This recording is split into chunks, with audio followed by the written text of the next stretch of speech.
My wife and I made love. I had already brought her to the finish line twice, and now the two of us were approaching the finish line. And here's the release. For a moment we just lay there, overcome with bliss, when her eyes opened. I kissed her softly on the lips and rolled over, placing her head on my shoulder. As we slowly came to our senses, I thought about the chain of events that had led us to this moment. My wife Kelly and I were with our friends Chuck and Beverly Conrad for our monthly Last Friday of the Month event.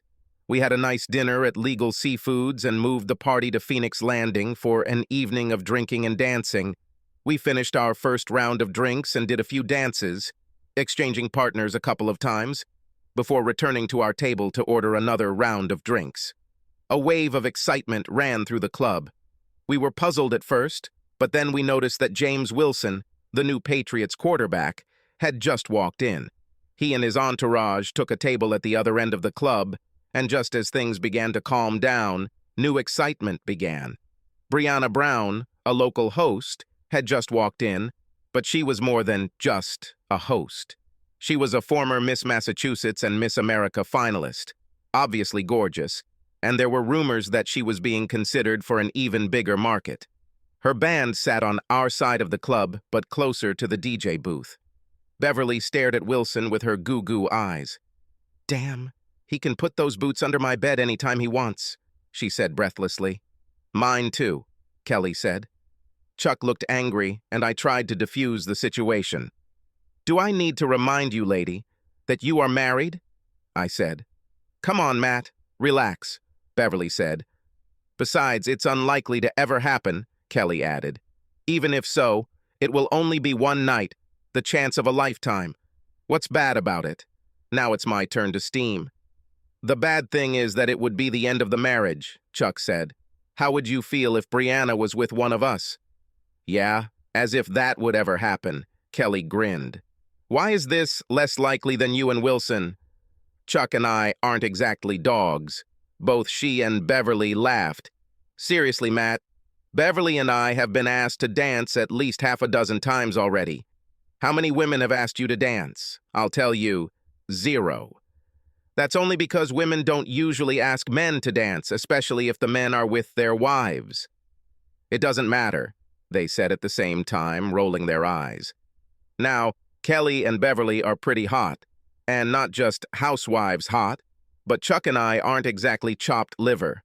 We train regularly, we move well, and we can dance without stepping on anyone's feet.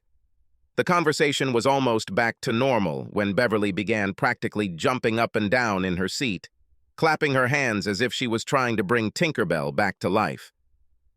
"He's coming here!" she exclaimed. "Who?" I began to ask, then looked over my shoulder, and sure enough, Wilson was heading in our direction, stopping at each table to sign autographs or pose for selfies. Finally, he got to our table. "Excuse me," he said. "Would you mind if I asked your charming wife to dance?" Although I was pleased that he was kind enough to ask me first, I was tempted to say no until I saw Kelly's head bouncing up and down like a yo-yo. I nodded, and when he turned around, he didn't even have to ask because Kelly was already standing up taking his hand, and they headed out to the dance floor.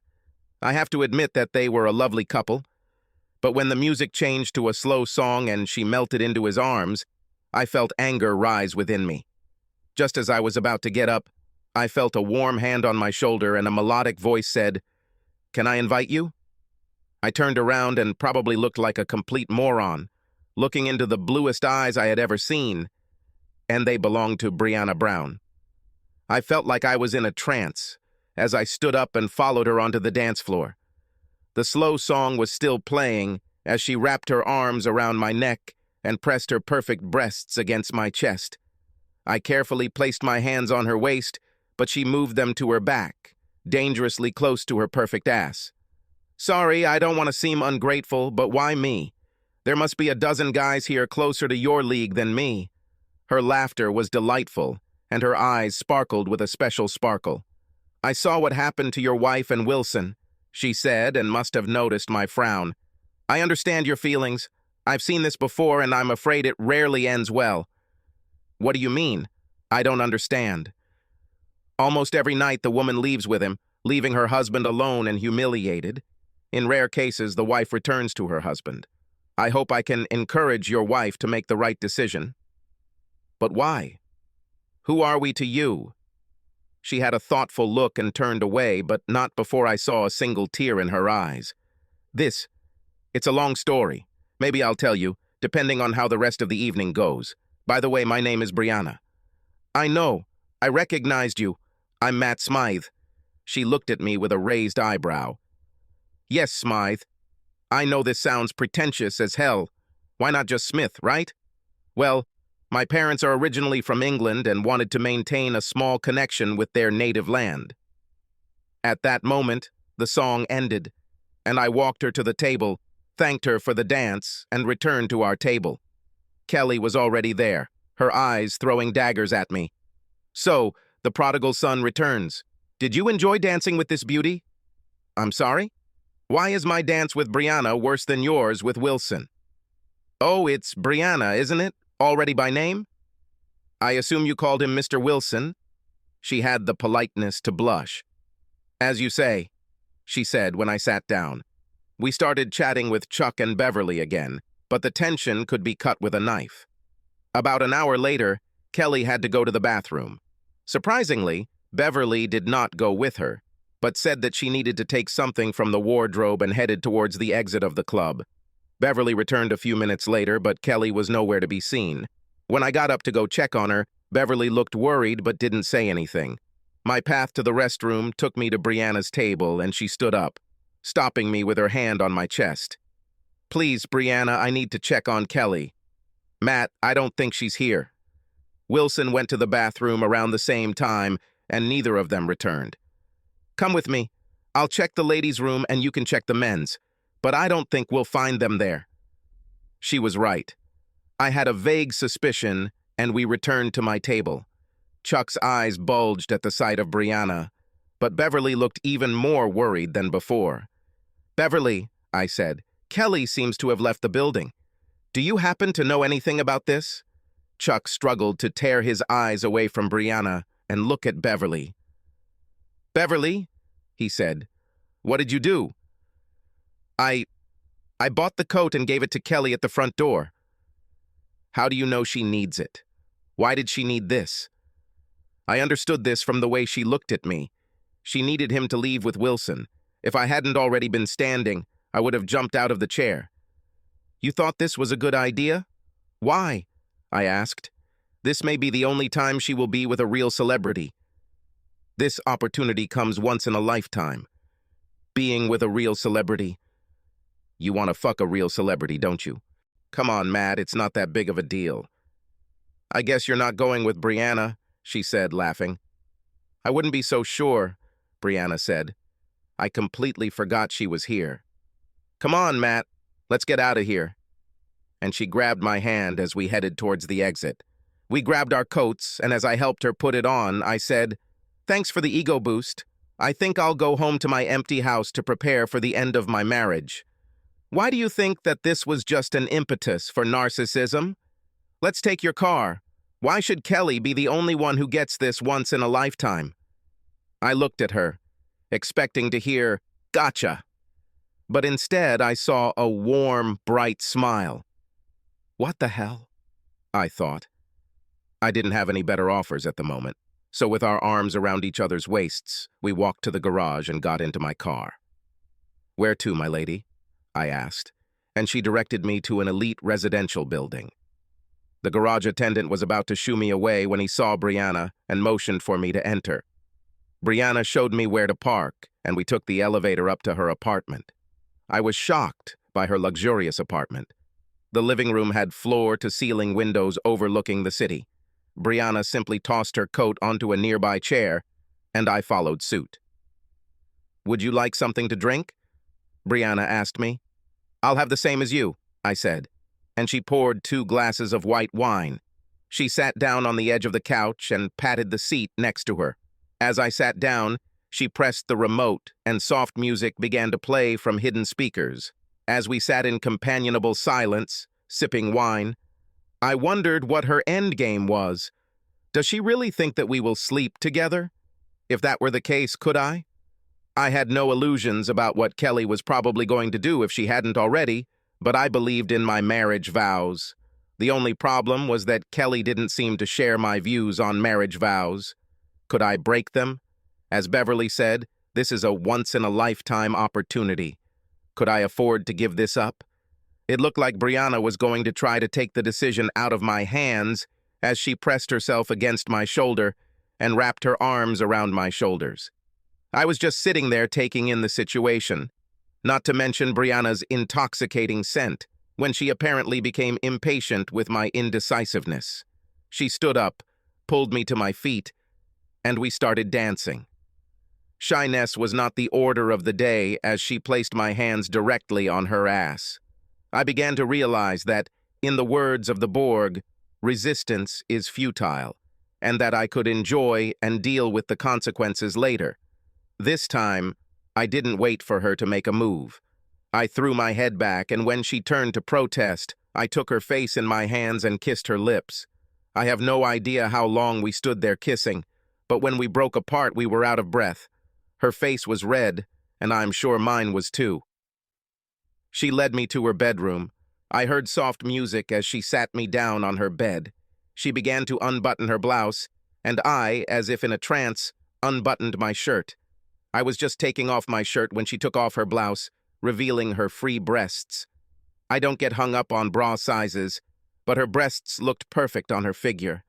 She slowly continued to undress, seducing and turning me on more and more. Then she helped me take off my clothes and started pleasuring my manhood, which I just pulled out of my trousers. I knew I wouldn't last long, and sure enough, it only took a moment before I felt the pressure building. "Brianna, I think I'll come," I said, but she just smiled at me. And that was 1 second when Has reached finish line. I grabbed her head and kissed her deeply. She returned my kisses. "Okay," she said, "my turn," and sat down on the edge of the bed. I don't want to brag, and maybe I shouldn't, since I had good teachers, but I'm good at please women. I pulled out all my tricks and gave her everything I could, and soon she was writhing in sweet agony. We were basking in the glow of some amazing sex. Was it better than Kelly? To use a cliche, it was different. "Brianna, you said you would tell me why you wanted to help me, to help us." She turned away, and I saw tears in her eyes again. "About 5 years ago, I worked at a small television studio and was just starting to make a name for myself. At the time, I was married to a guy similar to you. He was my biggest cheerleader, always willing to up the ante when a new opportunity required us to move. We were at a charity event when the head of the studio asked me to dance. He didn't even ask my husband, but I took his hand and left my husband sitting. I barely noticed my husband's anger and pushed it into the background as Chuck carried me away. His name was Charles, but he thought Chuck made him seem more like a man of the people, when in fact he thought nothing of those he considered beneath him. I can't say that he used any great seduction techniques on me, although he did make a few subtle, well, not so subtle hints that he could help my career. To my eternal shame, I left the club with him without even looking back at my husband. I was told that he put on a brave face, but was crushed. I wish I could say the sex was out of this world, or at least my career really took off, but in both cases the opposite was true. The sex was uninspiring at best. He seemed to think that just being with him must be a big thrill. Meanwhile, rumors about our affair caused problems.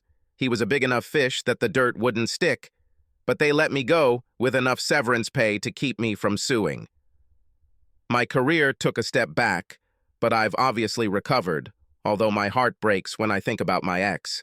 I heard that he got married again and has children, which we always talked about. At that moment, she couldn't stand it, and I hugged her. My own eyes grew misty, thinking about how Kelly and I talked about our son and future children, wondering if we'd ever have them now. I noticed that Brianna had fallen asleep, so I pulled the blanket over us and hugged her as she unconsciously snuggled against me. I woke up to find myself lying in bed alone with the delicious smell of bacon coming from the kitchen. I used the bathroom, walked into the kitchen, and was greeted by the sight of Brianna in a long t-shirt, her buttocks peeking out teasingly from time to time. She smiled at me over her shoulder. "The coffee should be ready," she said, nodding towards the coffee pot in the corner. I poured myself a cup of the nectar of the gods and sipped it until she placed a plate of bacon and eggs in front of me. We ate in silence until I addressed the elephant in the room. So where do we go from here? For a few moments she was lost in her thoughts. First, she said, breaking the silence, you and Kelly must decide where you will go. Can any of you survive what happened last night? What about us? She laughed, not without malice. Matt, there is no us, at least not now. We had a wonderful night, but we barely know each other, and until you or Kelly decide otherwise, you're married. If you can't figure it out, maybe we could see each other, see if there's more to it than sexual attraction. I must warn you in advance that my career comes first, right now. If I get a better opportunity, I might have to move. Could you move out or settle for a long-distance relationship? In addition, in my position, people often pester me, and there may be gossip. I promise you right now that, if we become a couple, all that will happen will be gossip, but you have to be ready to deal with it. Now go home to your wife and see if there is anything left of your marriage that can be saved. Here is my business card. Let me know how it goes. With these words, she hugged me, kissed me warmly on the lips, and sent me on my way. I arrived home just as Wilson was dropping Kelly off. He gave me a small smirk as he pulled out of the driveway. Kelly and I walked up to the door at the same time. I opened the door, and she rushed past me, the smell of fresh shampoo and soap emanating from her. I followed her and closed the door behind me. Where have you been? She asked defiantly. Is she asking me about this? I thought, after what she did? I was with Brianna. She almost burst out laughing. Yeah, as if. You were probably holed up in a cheap motel somewhere and licking your wounds. She really drove me crazy. No, you can ask Chuck and Beverly. They saw her ask me to dance, and then we left together. She probably just took pity on you, put on a show so that you wouldn't look like such a loser. She probably left you as soon as you left the club. Things weren't going at all the way I had hoped. I thought we could at least try to move past what had happened, but the complete lack of respect for me made that less and less likely. I decided that one more conversation might take us to the point of no return, so I walked over to our closet, grabbed a large suitcase, and started throwing clothes into it. She just stood there with her arms crossed over her chest, a wry smile on her face, obviously thinking I was bluffing. Her look changed as I walked past and headed for the front door. Come on, you're not going to leave just because I had a little fling? No, I'm leaving because of your disrespect for me. FYI, I did spend the night with Brianna, and it was amazing. I returned home in the hope that we could cope with our mutual indiscretions. But I see that this is now impossible. Don't call me. I'll call you when I'm ready to talk. I walked out of the house, not bothering to close the door, and saw her standing there, watching me as I got into the car. I didn't want to give her the satisfaction of seeing me cry, so I turned the corner, slowed down, and let my tears flow. I paid for a week at an extended stay motel, and before I could plop down on my bed, the phone rang. I was going to ignore him, thinking it was Kelly, but when I saw it was Chuck, I replied, "Hi, Chuck." "Hello, Matt. What the hell happened?" Kelly just called Beverly, and damn was she pissed. She was furious? I almost screamed into the phone. She left me for some joke, and when I told her I spent the night with Brianna, she laughed. "Hey, Matt, Wilson isn't just some jock, and you have to admit that you and Brianna are a little hard to believe." "And you too," I said. "Damn, you saw us together, you saw us leaving together. Does no one respect me? Of course we respect you, Matt, but you and Brianna? Come on, be serious." "Oh, but Kelly and Wilson are quite believable. Look, I don't know what's going to happen to me and Kelly, but I think I need to find new friends. Goodbye." "Wait, Matt. But I'm already disconnected. Kelly and I went back and forth for a while. She even apologized for the Wilson stunt. But the real sticking point was her lack of respect for me. Even a call from Brianna confirming our night together didn't help." "Nice try, Matt," she said. "I think you're her charity project this month." I spent another week at the motel. Brianna and I dated a couple of times, and the hosts even teased Brianna about her new mystery man. But she just brushed it off. One good thing about being alone was that it gave me time to work on my writing. I posted stories on internet sites from time to time, much to Kelly's displeasure, which I believe was another sign of her disrespect. Brianna, on the other hand, when I complained that Kelly put my texts aside and never read them, insisted on looking. I resisted, fearing further embarrassment. I shouldn't have worried. Brianna was impressed and even made some suggestions. I think that was the turning point, and I filed for divorce. Kelly was stunned. "You're not seriously going to divorce me because of my stupid affair with Wilson, are you?" "Actually, no, but the fact that you consider my humiliation a stupid trifle partly explains why I'm divorcing you. You don't respect me. I wonder if you ever did. You don't believe that Brianna is interested in me and my stories, which you laugh at without even reading them, Brianna thinks are pretty good," I said and walked out the door. Kelly was struggling with her divorce, although I don't know why. Maybe she just didn't like the idea of losing.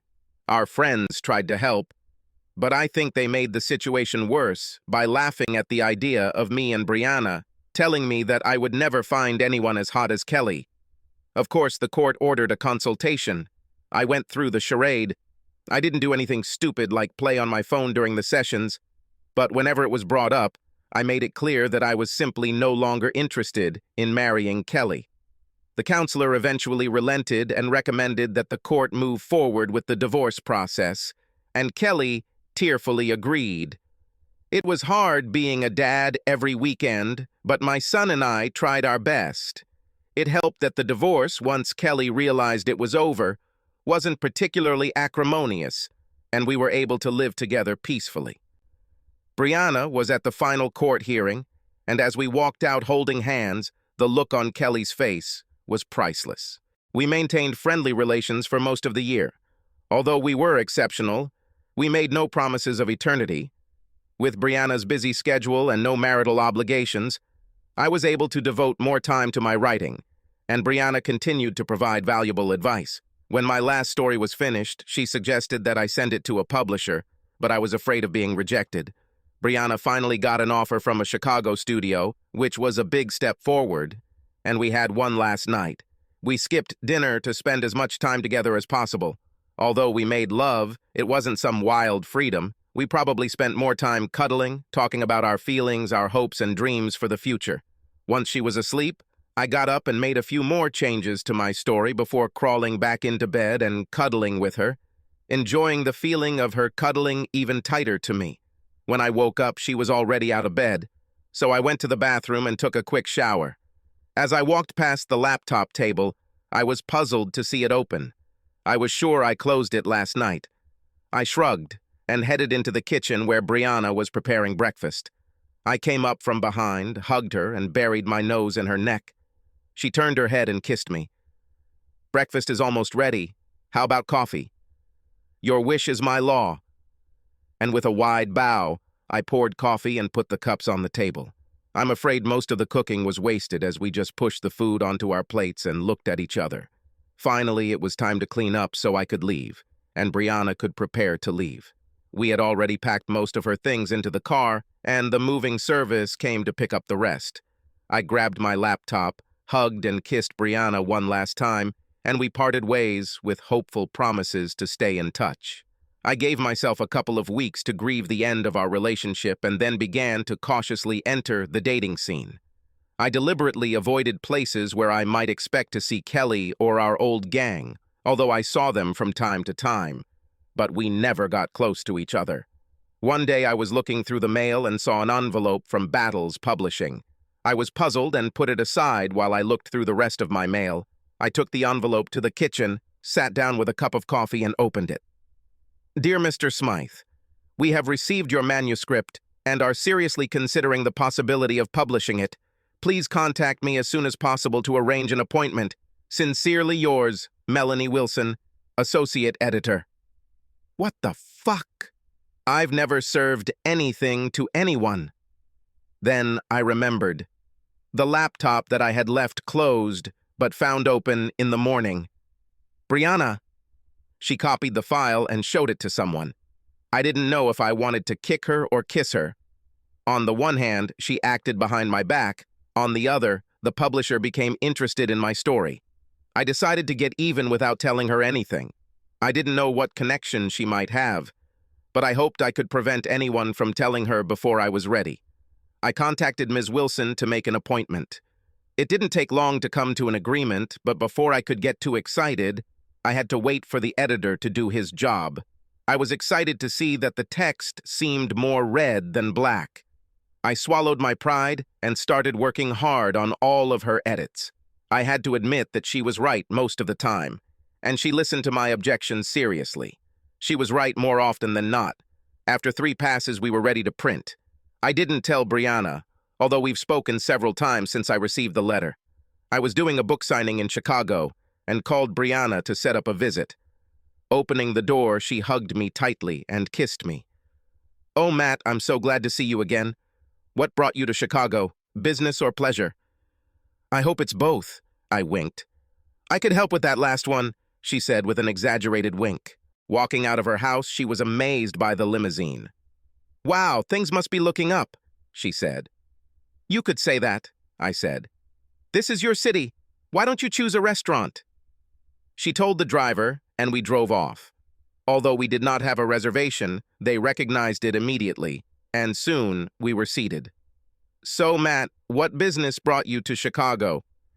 "It's a surprise," I said, and she pouted. We ate deliciously, but decided to skip dessert. "Let's go to my place?" she asked with a flirtatious smile.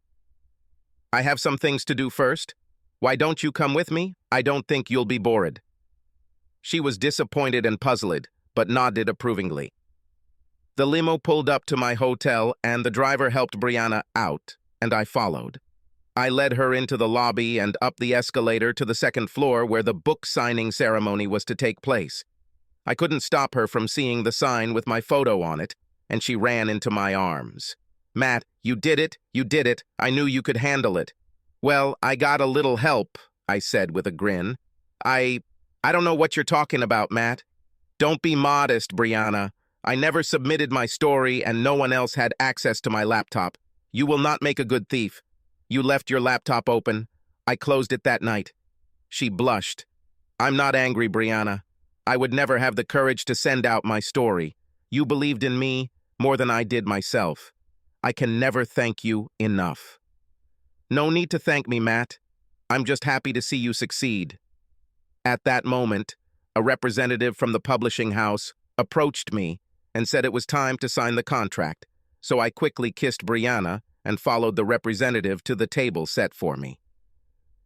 I watched as Brianna leaned against the wall, smiling, as a long line formed for people to sign their books. Her smile faded a little as some women posed for selfies and kissed me on the cheek. I just smiled, shrugged, and felt relieved when she smiled back. Finally, the signing ended, and I joined Brianna in giving her a big kiss to make up for all the kisses I had received. "How about we come back to my place so I can welcome you to Chicago?" As tempting as it may sound, my room is upstairs. Besides, I already let the limo driver go. "Not too confident, huh?" she said with a wide smile, and we went up to my room. We spent the night getting reacquainted with our bodies, then slept before ordering breakfast to our room. "Matt, where do we go now? Can you stay a while?" "Sorry, but I cannot. I have a few more stops on the tour, and then I have to get back to my day job." "I understand, Matt, but let's stay in touch. I really enjoy spending time together." That's what we did. We talked, we texted, we emailed, we made phone calls, whatever worked at the time. My publisher showed interest in the second book, and I spent every free minute on it. As soon as I sent it to the editor, I called Brianna. "Hey, Matt, it's nice to hear your voice again." "Me too, Brianna. I have great news. I wrote another book." "This is great news. When can I read the next great American novel?" "This will take some time. I just presented the first draft, but that's not all." "About? And what?" "If the book goes well, they will give me a contract for 3 more books. I will be able to quit my job and write full-time. That's great, Matt. I knew you had it in you. Yes, it is. I owe it all to you. Without support, I would still be writing just for my own pleasure. Don't say that, Matt. You have real talent. Sooner or later, it would have manifested itself. Maybe so, but there are thousands of talented people who simply don't get that kind of breakthrough. If you hadn't sent my story, who knows if I would have had the courage to present it myself. We argued, but she knew I was right. I don't know if it was my experience with the first book, or if I just had more confidence, but the editing process went very smoothly, and the book was soon ready to go to press. I spent most of my vacation on my first book tour, so I had to take unpaid leave and planned my stop in Chicago for the whole weekend. I skipped looking for a hotel and spent the weekend with Brianna. I couldn't get enough of Brianna's amazing body and couldn't figure out why she was so attracted to me, and eventually I had to open my big mouth. God, Matt, I love you, but you men can be so ignorant sometimes. She suddenly fell silent. Neither of us had ever said the L word before. Seriously, Matt, she continued, I can be as caught up as the next person in superficial attraction, but lasting love means seeing beneath the surface. Sure, you're attractive, but what's special about you is what's on the inside. Even after what Kelly did to you, I had to practically seduce you into my bed. What could I say? She was right, and I had no idea. Sorry, Brianna. I don't know what my problem was. Maybe I just don't value myself. Maybe Kelly has punched a hole in my self-confidence, but I shouldn't have projected that onto you.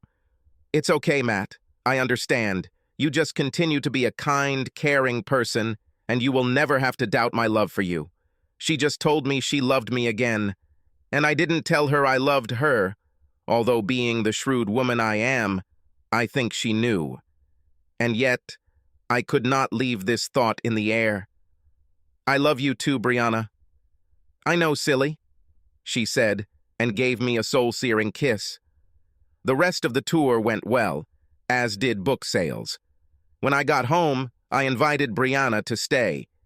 We visited a few old places, and people who knew us before seemed amazed that we were still together. Others recognized Brianna from her occasional reporting on the show. I even got some recognition from my books. From time to time, we would cross paths with someone from the old company, but I was not interested in rubbing their nose in my success, both personal and professional. For their part, they seemed too embarrassed to approach us, although Kelly seemed more angry than embarrassed. Well, life is too short to waste it on fools. The first 2 nights our love was wild and full of passion, but I had other plans for our last night. I took her to the most romantic restaurant in the city, where our conversation was full of endearments, but nothing special. No, I didn't stage a big proposal at the restaurant. I knew that serious discussions would follow and wanted to find a more private place. Where are we going to dance today, Matt?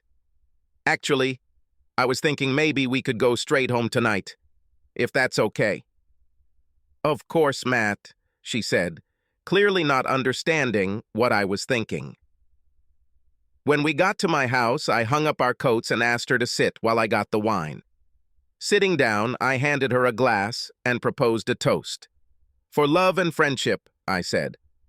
For love and friendship, she repeated, and we clinked glasses. I sipped the wine, quietly watching Brianna. After finishing the wine, she jumped up, almost swallowing the ring I put in her glass. Thurs, she muttered. Is this what I think? I turned to her and took her hands in mine. Yes, Brianna, it is.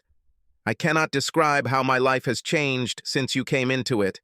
I can only imagine what it might be like if you were a part of this forever. Please say that you will be my wife. Oh, Matt, if you only knew how much I want to say yes. But I already told you that my career comes first, and if a better offer comes, I'll probably take it. I can't ask you to raise your rates every time I change jobs. You won't have to. What do you mean? My last book was successful. Successful enough that a publisher gave me a 3-book deal with a big enough advance that I could quit my job and write full-time. And I did. Did what? I was discharged from my job. As soon as my lease is up, I'll be moving to Chicago. If you allow me, I would like us to be together." She just sat there with her eyes wide open and her mouth open, and then she threw herself into my arms. "Yes, yes, I will marry you." We had a small wedding. My parents flew in with my son Danny, and Brianna's parents were there with her sister. We spent Saturday with my family, seeing as many places as we could pack in one day, and Brianna used her weather girl magic to give us a sunny day to get married by the lake.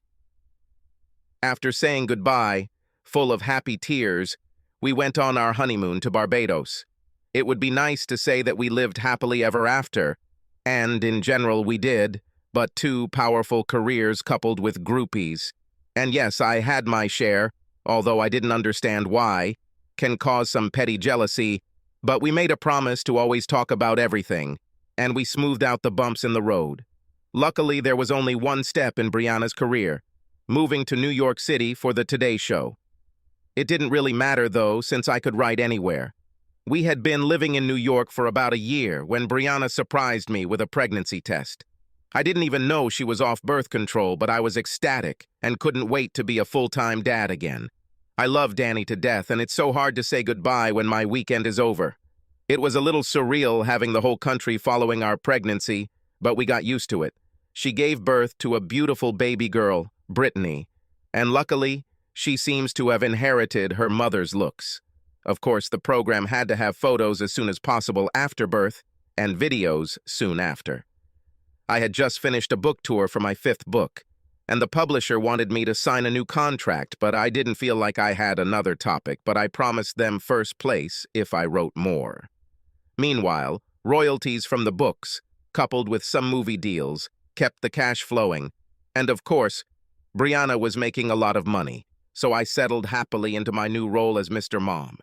If you ever asked me if I was happy that my wife cheated on me, I would ask you if you were crazy, but here and now, I am happier than I ever could have imagined. Subscribe to our channel so that your second chaff doesn't cheat on you, and go ahead and listen to the next story, because this story is nothing compared to the next one. If you're under 18, don't even think about listening to the next one.